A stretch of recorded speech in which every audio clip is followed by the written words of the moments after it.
Hi everyone, I am Sammy, otherwise known as Woven Jackalope on most of my social media. I am a prop and costume maker who's been making costumes for about 10 years. Not all of that has been during my business, but I was wanting to make a video today for the 10th anniversary of Five Nights at Freddy's. Hopefully this actually comes out on the day, because I've had to re-record this about 3 times because my recording software kept mixing up audios. But I wanted to go through all of the different Five Nights at Freddy's related props and trinkety things that I've made, throughout the last just over year, since the start of 2023. And just talk about them a bit, show you the stuff that I've made in celebration of the 10th anniversary. So, as you can see, there's a few different things on my table here, all of them relating to Five Nights at Freddy's or similar things in some way.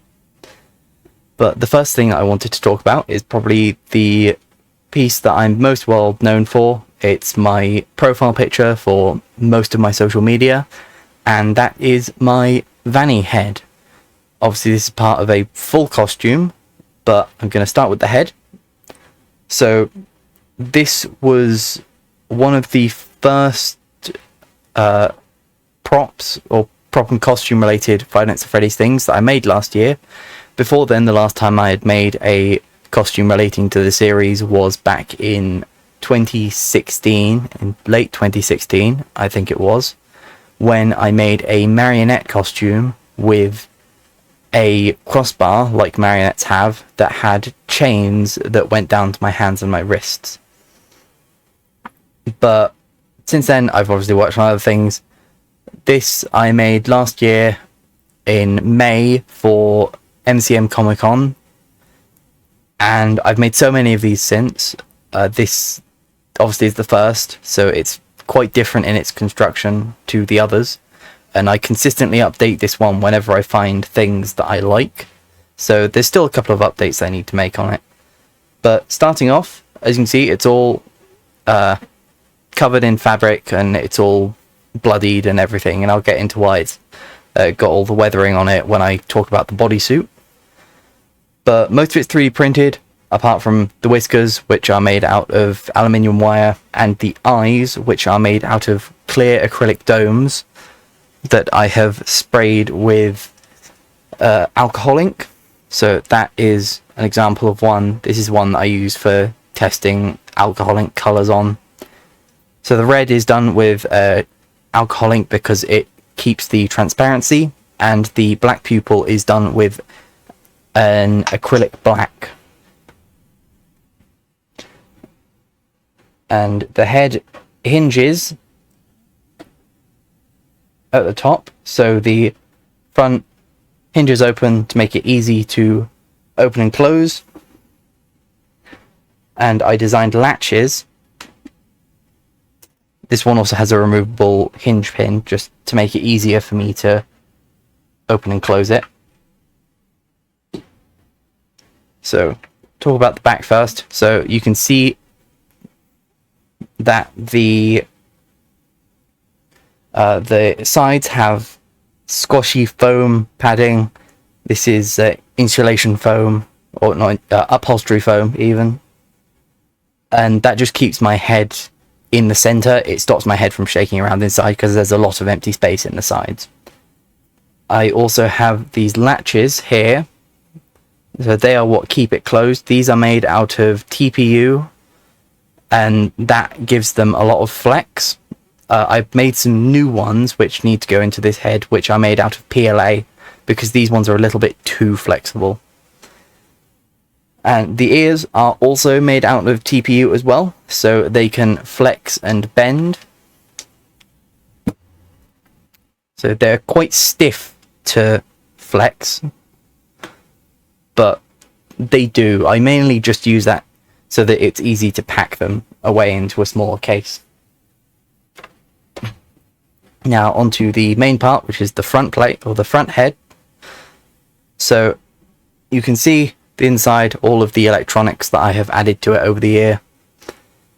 And the main electronics are the LEDs that are in the eyes. Then I also have fans on either side. This gives some circulation in the head, and mainly it stops the eyes from fogging up, because if they fog up too much, I cannot see at all.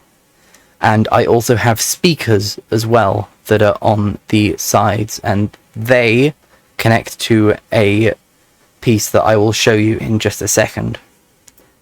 So the way that most of these electronics are powered, apart from the speakers, is I have a set of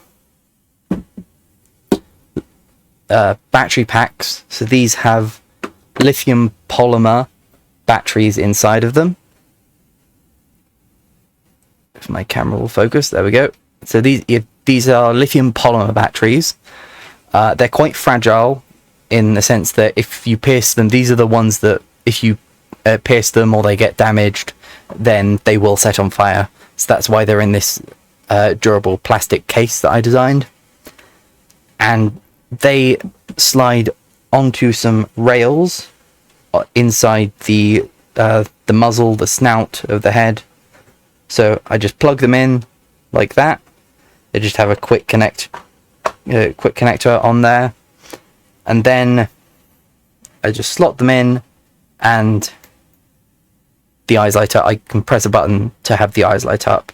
So I have a button for the fans will always stay on to keep the airflow circulating, and then I have another button to turn the lights on and off. And as you can see, the difference there is so great. Like when the lights are off, you can barely see the pupils, and they really show through when the eyes are on. The mesh behind is so that you can't see my eyes when the eyes are lit up. It just gives a back for it to shine off of to keep the look even. So I will just slide those out.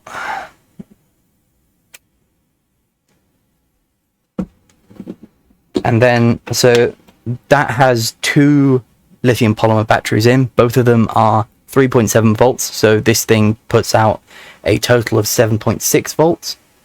And each of those batteries is 1100 milliamps. So generally that will last me for most of a con. But if I'm doing a multi-day con, then obviously I need multiple batteries just in case some die. So I have this little pack here. This is my charging pack for them. So I've got there is another two batteries in there, another two lithium polymer cells. And these two circuit boards here are charging circuits. And these do have a protective layer of epoxy on them just to stop them getting damaged as well. Because if these get damaged, it can cause these to overcharge and overheat and make them explode. And so these can be, I have a cable that's a splitter cable that can charge both of these at once. And that means that I can charge them off of just any power bank. I usually have 3 power banks with me whenever I'm at a convention. So I'm generally fine for charging anything. So this circuit here is what attaches to those speakers inside of the head. This is a voice line module that I designed that allows me to use RFID tags to choose specific voice lines to play. So I have a little key fob with all of my voice lines. These are the ones that I use for Vanny. And this circuit is made up of an Arduino Uno, a RC522 RFID module, so that can read and write RFID tags, and a DF player mini. So this is what holds the audio. This takes a micro SD card that you can load certain tracks to.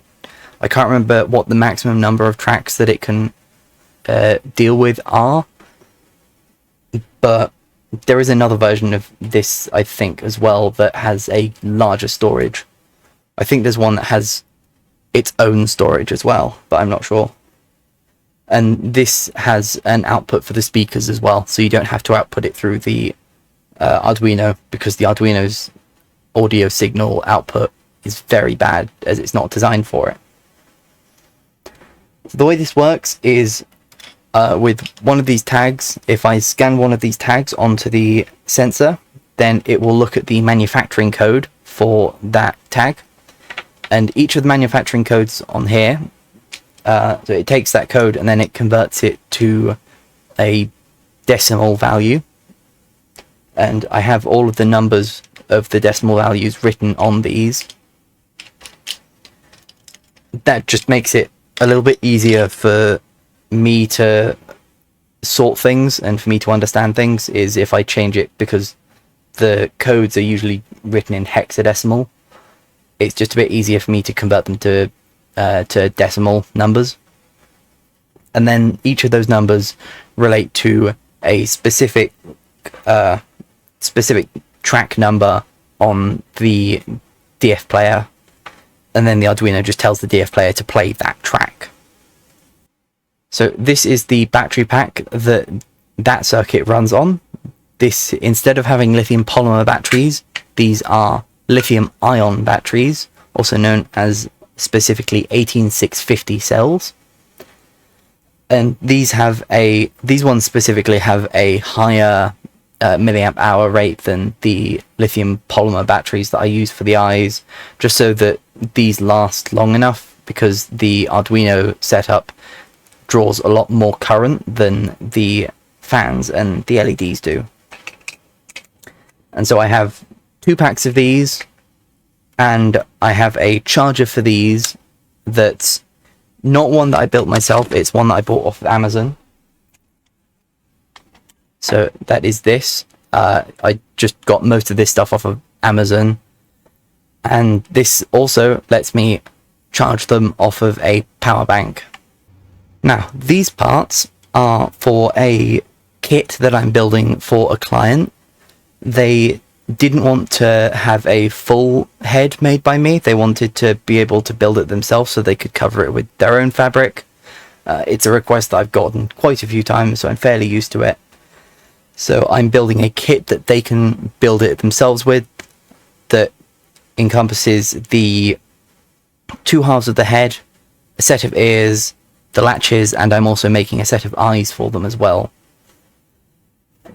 Now, as you can see with the front piece, this is a 1 whole piece as opposed to mine, which is actually in 4 pieces because it was the first build that I'd ever made on my printer.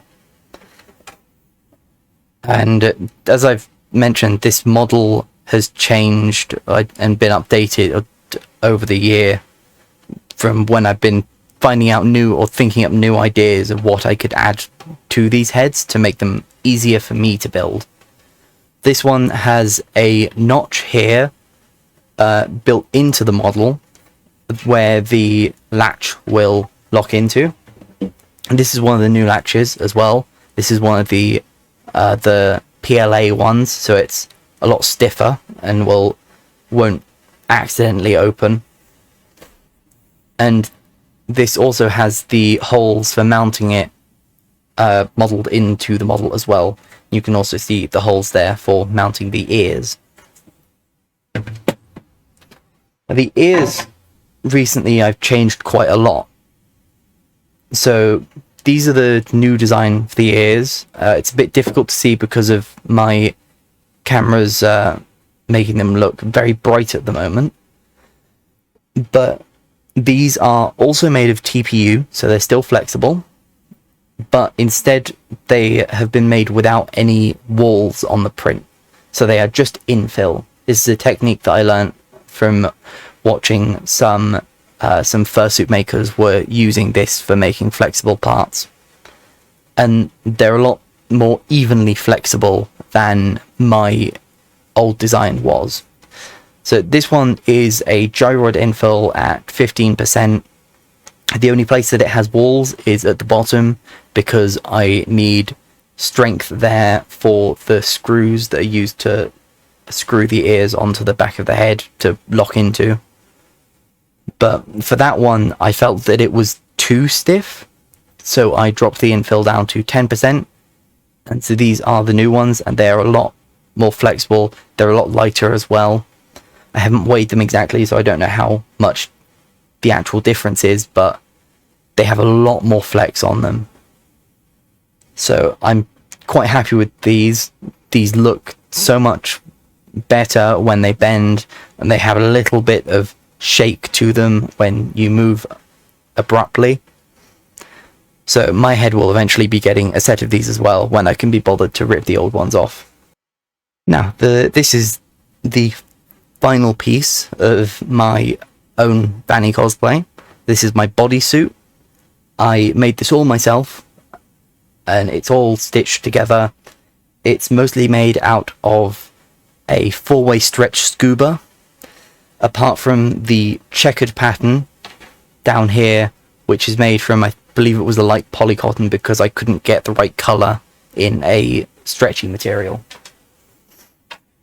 This is all one piece, and bodysuits can be quite difficult to stitch and pattern for sometimes, especially when you're making them to perfectly fit a person. So the way that I did this is I got some friends to basically cover me in duct tape. I wore a disposable painter's suit underneath, and I just let them cover my whole body, my arms, my legs, everything apart from my hands, feet, and head, pretty much.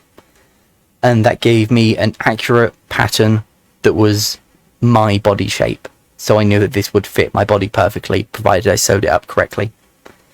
And then I just drew out where all of the different patches of different fabrics were, and then I started drawing in where I wanted my seam lines, because you have to have, even with this, with how spread out the patches are, you still need more seams, especially on like the arms and down at the legs.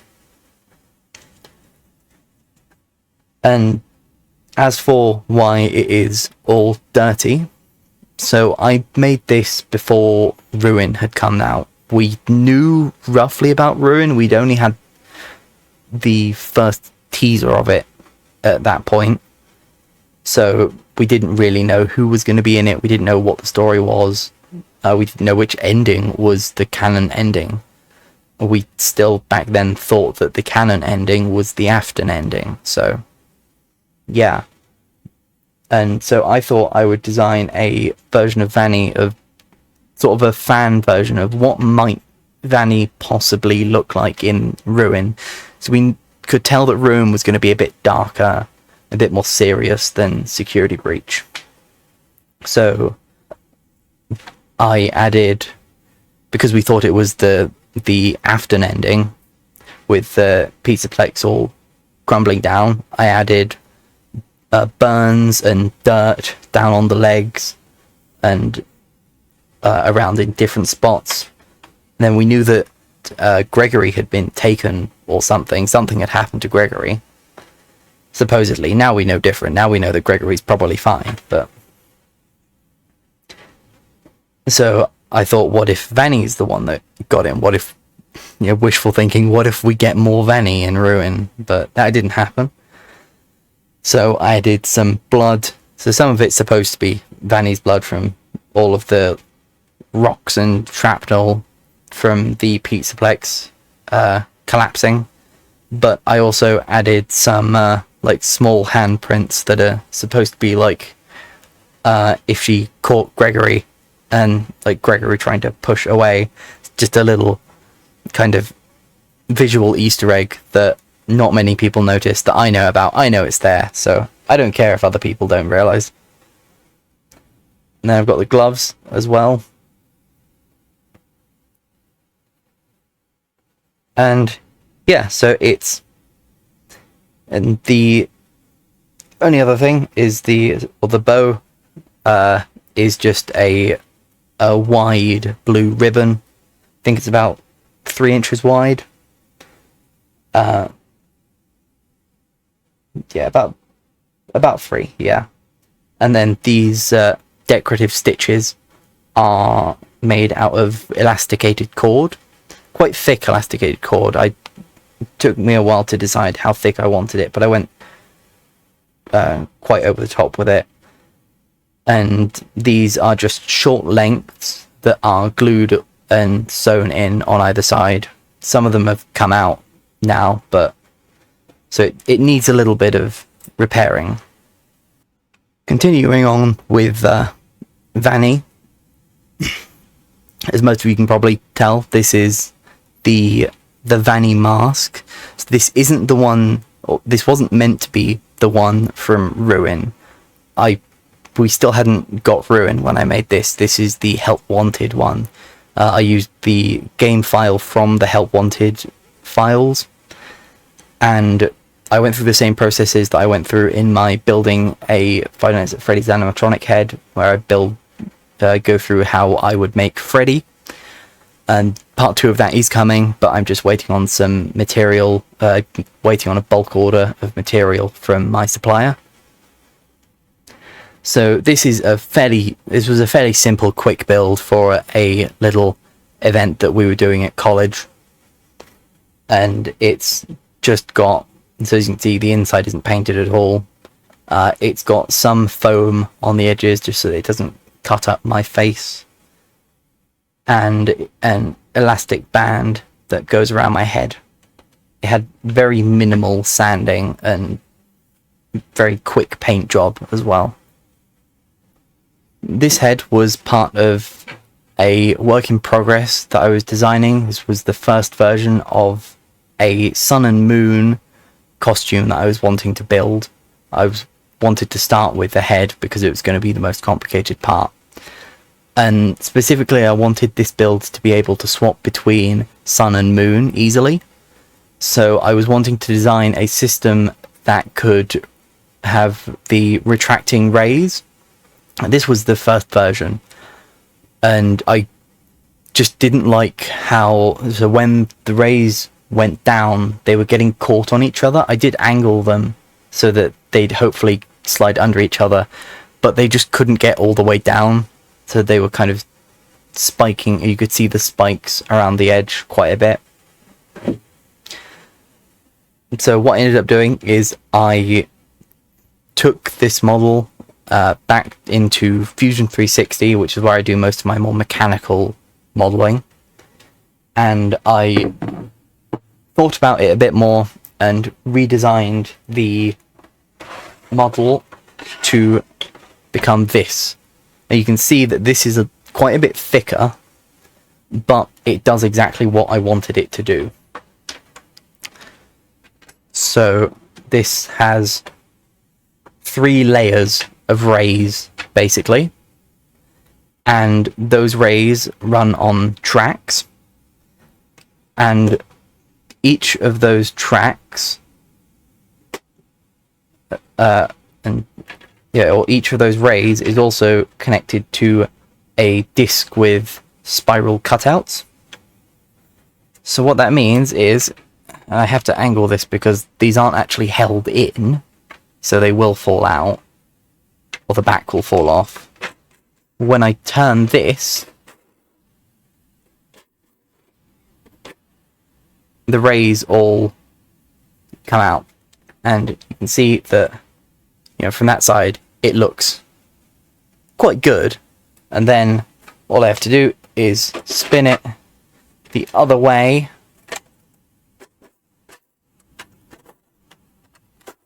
and they all retract. I'm quite happy with this. I was very excited when I actually put this together and it all worked how I wanted it to. So that's as far as I've got with this build. It's very much been a work in progress for a while. This has been sat on a shelf for quite some time until I have time to actually work on the rest of it. One of the other difficulties with the head is figuring out how to color change it. So one side of it, the side with the actual crescent moon, can stay the same color. That basically stays white on both models. I think there's a slight color change. It gets a little bit more yellowy on sun, but it's white on moon. It's this side here that is the difficult part, because this needs to change from blue to yellow, and That's very hard because you can't really get color changing paints that will do that. You might be able to get color changing that works on temperature, but then I'd have to wait for it to cool down, or I'd have to put in a system of heating and cooling, and that is just a whole other thing and gets complicated when you're working with temperature with a thermoplastic. So the way that I designed the model is this side here has very thin walls and it's empty inside, so that I should be able to get LEDs to shine through, hopefully. But I need to test that idea more, and I don't think this is the one with the thin walls on here, so I can't test it with this one, meaning I have to print another one. This is the next piece that I want to talk about. This is a hand puppet that I'm going to turn into Mangle eventually.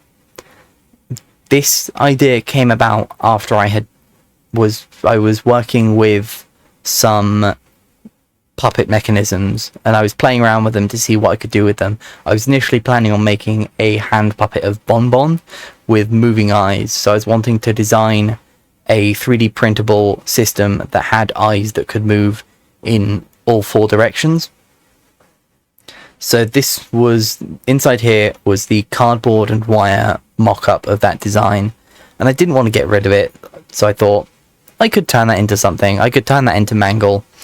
I'm hoping to get this finished before the Five Nights at Freddy's 2 movie comes out, so that I can take it to there and have it as a puppet that looks like, so one of my arms, the arm that's holding this puppet, would be Mangle's endoskeleton, and it would look like it's wrapping around me, and I'd have a fake arm in a pocket or something. That's the hope. We've got a while before the second movie comes out, so I'm hopeful that I can manage it. But this mechanism allows me to open and close the mouth, and also lets me move the eyes left, right, and up and down, and all of the movements in between that, as well as a blinking mechanism. And I did end up 3D modeling and 3D printing the eye mechanism. It doesn't have the blinking because Bonbon doesn't blink, I don't think. I'm pretty sure they don't have eyelids. And this is the current, not really current, the most recent. I need to redesign it because I have better equipment for connectors now. And so this has a little finger sleeve that lets me move my finger to move the eyes up, down, left and right. And it works quite well. I do really enjoy how it works. But I just think I can clean it up a bit. Now this is another 3D printed prop that I was working on. Again, it's another work in progress at the moment. And it is the Roxy Talky from Ruin. So this is, I think, the first one that I designed after Ruin came out. The first Ruin, and I think the only Ruin related one I've made so far. And what I wanted to do with this is turn it into a working walkie-talkie. So I went out and bought a bunch of these really cheap kids walkie-talkies that have really simple electronics inside. And I was going to rip all of those electronics out and put them into this. So the inside of this is all hollow, and there's a back plate here that I can remove. You can see a little screw there that holds that in. And I do have the file for the Freddy walkie-talkie as well, that I'm also wanting to do the same thing with, but I just haven't managed to get around to doing that yet.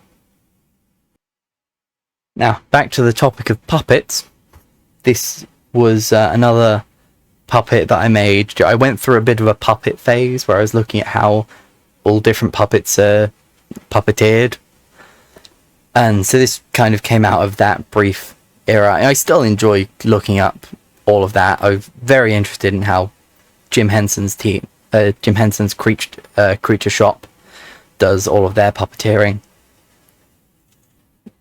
But this is obviously the puppet, the marionette, as an actual marionette. This was the first version of this that I built, and I wasn't quite happy with it because these controls, I didn't really look up what actual marionette controls were like.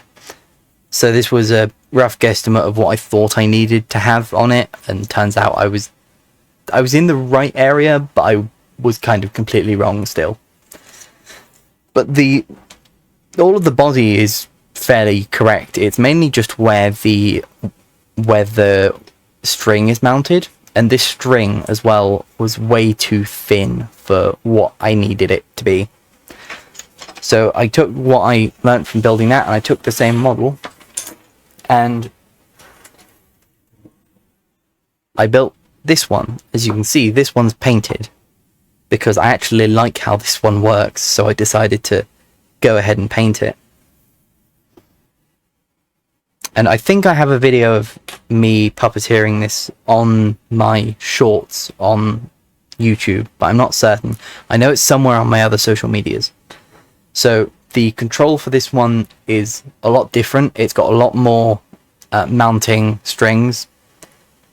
And this is, I believe, known as a double airplane control, which is a fairly normal, basic marionette control. So all of these different strings go to different parts of the marionette. Some of them are just for support rather than actually moving parts. And I also have a removable bar here. This is for the legs, so that I can make the legs move. And hopefully it's not tangled up at the moment. But you can see it stands fairly well, and I got the removable bar so that I can make it walk. I have not had practice with this much, so I'm very bad at puppeteering it. But I can make the hands move. The head can also turn. And yeah, it was a fairly fun and interesting look into some older forms of puppeteering. So this little model has a bit of a more interesting reason as to why I built it. It pretty much comes down to I don't like Funko. Especially, I do not like the Vanny action figure that they designed, because I think it looks horrible. And I think any of you that have seen it, and I might put a photo of it up here, will probably agree with me. But so I wanted to design my own my own action figure. I wasn't sure if I wanted to do one of the animatronics, but I decided to do Vanny in the end, since I already had her model in Blender, and she's my favorite character, and Funko absolutely, destroyed how she looks for her action figure. And this is made using ball joint doll methods. So the shoulder joints and the hip joints are all held with an elasticated cord. So if I pull that out and I put my hand behind, you can see the elasticated cord there, and that all kind of goes in a loop to keep all of them in, and then goes up through the head, and you just knot it off there. I've also put a washer just so it definitely doesn't go through. I designed the model for this quite a while ago, but I was waiting for until I had a resin printer to be able to do it, so that I could really make it good quality. This sort of size is something you can't really do on an FDM printer, which most of these other parts, in fact all of these other builds have been made from. And I know that her ears are missing and 2 of her whiskers are missing. That's because this is still a work in progress one, so it's been battered around a bit. So I need to make a new one. I need to change the hip joints because the legs don't stay out. The positioning of the hip joints is just a bit off. If I move one of the arms out, then it relatively stays in position. But the legs don't do that. They just spring to a neutral state. But yeah. Still looks a lot better than Funko's one. So as you can see here, I have had to zoom in quite a bit more. I had to change to my macro lens on my camera. And as is probably obvious, these are a set of rings. These are sterling silver rings that I made while I was at college. I was at a college that specialised in practical crafts, and I was in the metalworks department, so I had access to some jewellery making tools. All of the materials I bought myself though. And these are made using a few different techniques. So obviously there's gems that have been set into the corners of the triangles. But I'd say the main interesting part are the logos, because these logos are initially chemically etched in by myself using electrochemical etching, specifically a nitric acid bath with current running through the metals, and that allows me to etch even a fairly fine pattern into the silver. I did have to go back on all of these and re-engrave using a rotary burr and a push engraver, just because when you get to certain depths with electrochemical etching, you start to lose detail because it starts to eat away at the walls of the etch as well, and going underneath the mask you're using. So I made these before I made Vanny as well, and I started doing them initially because I was making a lot of game-themed jewellery. I made a couple of remakes of the Dark Souls rings, and I wanted to do something from my favourite game series, Five Nights at Freddy's. So I designed these, and then I found out that a convention I was going to, MCM London May last year, in 2013 or 2023, that two of the Security Breach voice actors were also going. And that was Marta Svetek, who voices Roxy, and Kellen Goff, who voices Freddy. And that's why there's no Freddy ring here, because I only made one Freddy ring, and I gifted that to him. He wore it for a lot of the con, and seemed very happy with it. He was very nice. And I also did make a Roxy ring for Marta as well. And if any of you follow her on Instagram and followed her when she went to PAX last year for the Help Wanted 2 demo, you might have seen that she featured it on her story and wore it around the convention. Very kindly tagged me, which I was overjoyed with, the fact that she was still wearing the ring. But this Roxy ring here is my own personal one. This is one that I made. I think this was the first one that I made, and I made it to fit my finger. And these two, hopefully, one day I would like to give to Chica and Monty's voice actors. Monty's voice actor, Cameron, I have talked to about it, and he did seem enthusiastic about wanting a ring. But he isn't massively active on social media, and I think completely forgot that he was going to give me his ring size so I could make one or check to see if this one actually fit any of his fingers.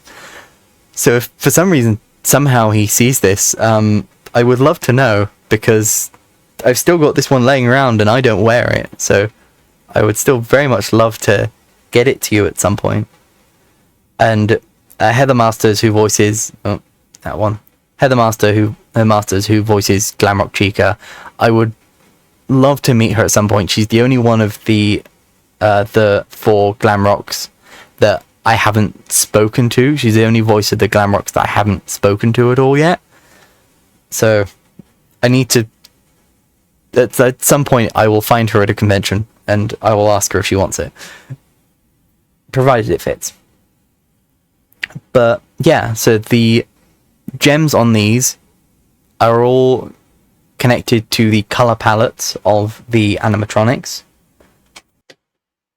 Now, I've just zoomed in a bit further there on my lens, just so that I can show off each individual ring a bit more and talk more about the specific gems that are on there. Just gives you a better look at them as well.